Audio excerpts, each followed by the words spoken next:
കുറ്റിപ്പുറത്ത് സ്വകാര്യ limited stop bus തലകീഴായി മറിഞ്ഞ അപകടം. സംഭവത്തിൽ ഒരാൾ മരിക്കുകയും നിരവധി പേർക്ക് പരിക്കേൽക്കുകയും ചെയ്തു.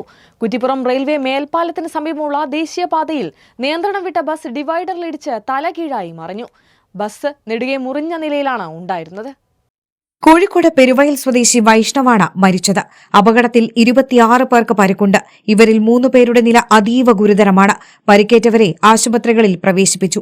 നാട്ടുകാരും രക്ഷാപ്രവർത്തകരും ചേർന്നാണ് യാത്രക്കാരെ പുറത്തെത്തിച്ചത്.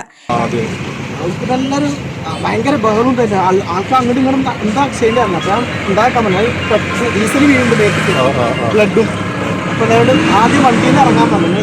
ശാന്തരായിട്ട് വണ്ടിയിൽ നിന്ന് ഇറങ്ങാൻ, അല്ലെങ്കിൽ തിരക്ക് വീട്ടിൽ കാര്യമില്ലല്ലോ, ആർക്കും ഇറങ്ങാനും പറ്റുന്നില്ല. അപ്പോൾ ഓരോരുത്തരായിട്ട് അങ്ങനെ പതുക്കെ ഇറങ്ങി. പിന്നെ നാട്ടുകാരൊക്കെ വന്ന് ഹെൽപ്പ് ചെയ്തു ഇറങ്ങി. തൃശൂർ കോഴിക്കോട് റൂട്ടിലോടുന്ന സ്വകാര്യ ലിമിറ്റഡ് സ്റ്റോപ്പ് ബസ്സാണ് അപകടത്തിൽപ്പെട്ടത്. അപകട സമയത്ത് ബസ്സിൽ നിറയെ യാത്രക്കാരുണ്ടായിരുന്നതായി പറയുന്നു. അപകടത്തെ തുടർന്ന് ബസ് വെട്ടിപ്പൊളിച്ചാണ് യാത്രക്കാരെ പുറത്തെടുത്തത്. അമിത വേഗതയാണ് അപകട കാരണമെന്ന് ദൃക്സാക്ഷികൾ പറയുന്നുണ്ടെങ്കിലും അധികൃതർ അത് സ്ഥിരീകരിച്ചിട്ടില്ല. വാഹനത്തിലുള്ള ഒരാളുമായി സംസാരിച്ചപ്പോഴും പറഞ്ഞത് വാഹനം അത്യാവശ്യം നല്ല സ്പീഡിലാണ്. പിന്നെ ഒരു ചാറ്റിൽ മഴയും ഉണ്ടായിരുന്നു. അതും ഒരു അപകട കാരണമായിട്ടുണ്ട്.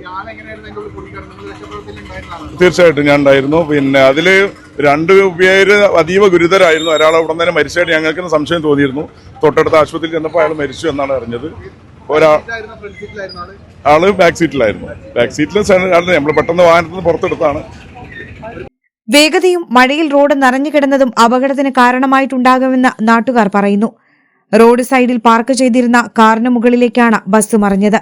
ബസിന്റെ നടുഭാഗം 2ആയി പിളർന്ന സ്ഥിതിയിലാണ്. വളാഞ്ചേരി, കോട്ടയ്ക്കൽ, കുറ്റിപ്പുറം എന്നിവിടങ്ങളിലെ സ്വകാര്യ ആശുപത്രിയിലാണ് പരിക്കേറ്റവരെ എത്തിച്ചിട്ടുള്ളത്.